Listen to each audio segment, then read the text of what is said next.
नमस्कार दोस्तों, NTR अड्डा पर आपका बहुत बहुत स्वागत है। आज हम देखेंगे भारत के राष्ट्रीय ध्वज। राष्ट्रीय ध्वज से संबंधित सारे प्रश्नों के बारे में अपन चर्चा करेंगे। अगर आपको भारतीय झंडा संहिता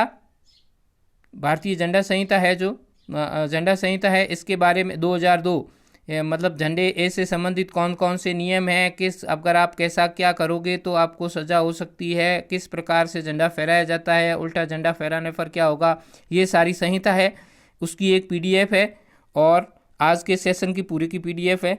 ये हमारे टेलीग्राम चैनल से आप डाउनलोड कर सकते हैं और टेलीग्राम चैनल का लिंक है वो डिस्क्रिप्शन बॉक्स में आपको दिया हुआ है। वहाँ से आप टेलीग्राम चैनल ज्वाइन करके वहाँ से PDF प्राप्त कर सकते हैं।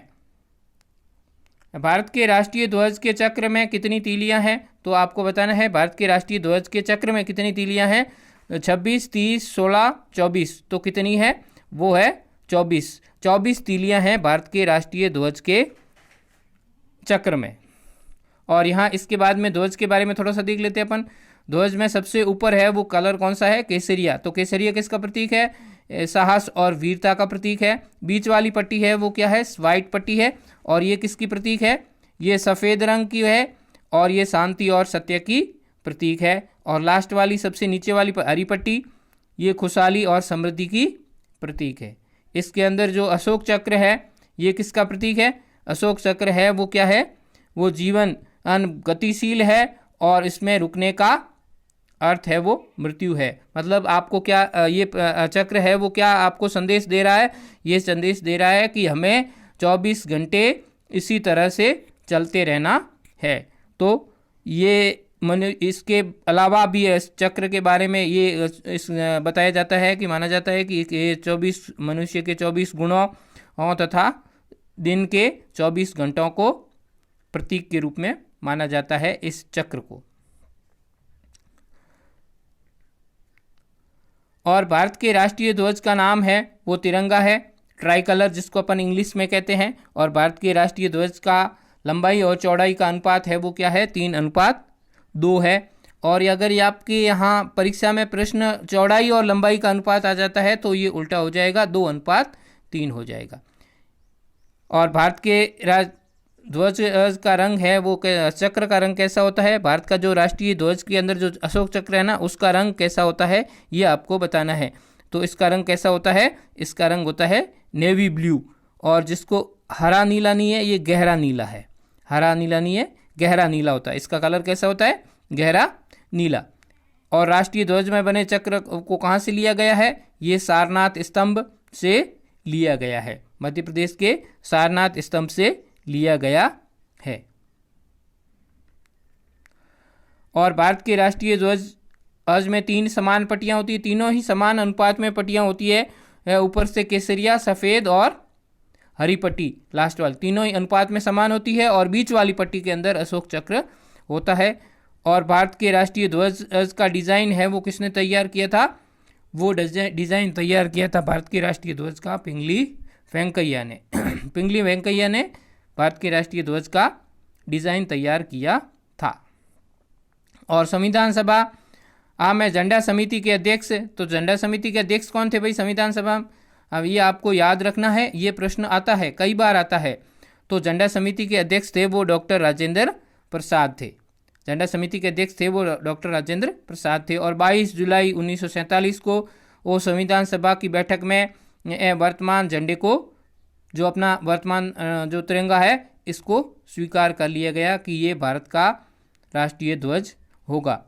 और 22 सितंबर 1947 को ही वहाँ सरखे की जगह पर अशोक चक्र है उसको रखा गया। उससे पहले सरखा हुआ करता था जिसको हटा करके और वहाँ पर क्या रखा गया, अशोक चक्र रखा गया। और इसी दिवस को राष्ट्रीय झंडा अंगीकरण दिवस के रूप में मनाते हैं अपन। 22 जुलाई को ही झंडा अंगीकरण दिवस के रूप में मनाते हैं। और राष्ट्रीय स्तर पर गणतंत्र दिवस, राष्ट्रीय स्तर पर जो गणतंत्र दिवस अपना होता है 26 जनवरी को, उस दिन राष्ट्रपति उस दिन, क्योंकि संविधान का गणतंत्र दिवस संविधान लागू हुआ था उस दिन, तो संविधान का संबंध राष्ट्रपति से है, तो राष्ट्रपति उस दिन ध्वज फहराता है तथा स्वतंत्रता दिवस पर, स्वतंत्रता दिवस 15 अगस्त पर प्रधानमंत्री द्वारा लाल किले की प्राचीर पर झंडा फहराया जाता है। और राष्ट्रीय ध्वज आम लोग है वो राष्ट्रीय ध्वज फहरा सकते हैं। ये कब से लागू हुआ? अपने स्तर पर और सम्मान के साथ। तो ये है वो चीज़ कब से शुरू हुई? ये शुरू हुई है 26 जनवरी 2002 से। 26 जनवरी 2002 से ये आम आदमी है वो भी अपने घर में सम्मान के साथ में राष्ट्रीय ध्वज है वो फहरा सकता है। 23 जनवरी 2004 को सुप्रीम कोर्ट ने नवीन जिंदल मामले में फैसला सुनाया। नवीन जिंदल मामले में उन्होंने क्या फैसला सुनाया? कि सम्मान और गरिमा के साथ झंडा फहराना अनुच्छेद 19(1)(a) के तहत एक मूल अधिकार है। ये हम सब का मूल अधिकार है झंडा फहराना, पर उसका सम्मान करना भी अपना कर्तव्य है। उसका सम्मान करना भी अपना एक कर्तव्य है। तो अगर अपन उसका सम्मान नहीं करेंगे तो उसके लिए अपने को दंड दिया जा सकता है। और झंडा फहराना एक मूल अधिकार है। और विदेशी भूमि पर ये यहाँ फहराया लिखना है, यहाँ गलत हो गया थोड़ा सा। फहराया जाने वाला प्रथम भारतीय ध्वज ये किसने फहराया था? ये फहराया था 1907 के अंदर मैडम कामा और उनके साथियों ने जर्मनी के अंदर ये फहराया था। मैडम कामा और उसके साथियों ने जर्मनी के अंदर ये ध्वज फहराया था 1907 में। तो भारत का ध्वज पहली बार विदेश में यहाँ जर्मनी में फहराया गया। और भारत में एकमात्र स्थान जहाँ ब्यूरो ऑफ इंडियन स्टैंडर्ड, जिसको अपन क्या बोलते हैं, BIS, तो ये BIS द्वारा प्रमाणित मान्यता प्राप्त एक ध्वज निर्माण केंद्र है। वो कहाँ पर है? वो है हुगली, कर्नाटक के अंदर है। और यहाँ पर कर्नाटक खादी बोर्ड के द्वारा ये संचालित किया जा रहा है। और यहाँ पर वृहद मात्रा में ध्वजों का निर्माण किया जाता है। और ये ऐसा केंद्र है जो अपने स्तर पर पहले कपड़ा बनाता है, खादी का कपड़ा तैयार करवाता है, और उसके बाद में उस कपड़े को तीनों पट्टियों को अलग अलग कलर कराया जाता है। और फिर उसके बाद में उसके ऊपर बीच वाली पट्टी में चक्र प्रिंट किया जाता है।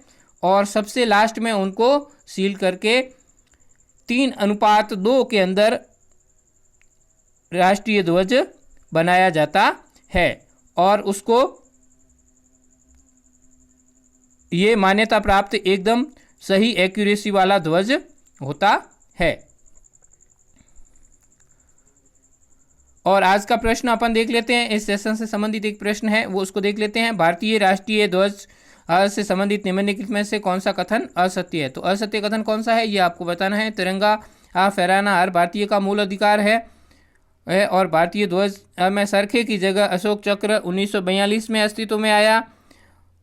और भारत के राष्ट्रीय ध्वज सम्मान के साथ हर घर पर फहराया जा सकता है। और भारतीय झंडा संहिता 2002 संपूर्ण भारत में लागू है। तो ये आपको इसमें से सही उत्तर कौन सा है वो आपको कमेंट बॉक्स में कमेंट करके ये बताना है। आप मेरे चैनल को लाइक कीजिए, शेयर कीजिए और सब्सक्राइब कीजिए। आपको मेरा वीडियो कैसे लग रहे हैं इसके बारे में आप कमेंट कीजिए और मेरे वीडियो को पूरा देखिए। Thank you. जय हिंद, जय भारत।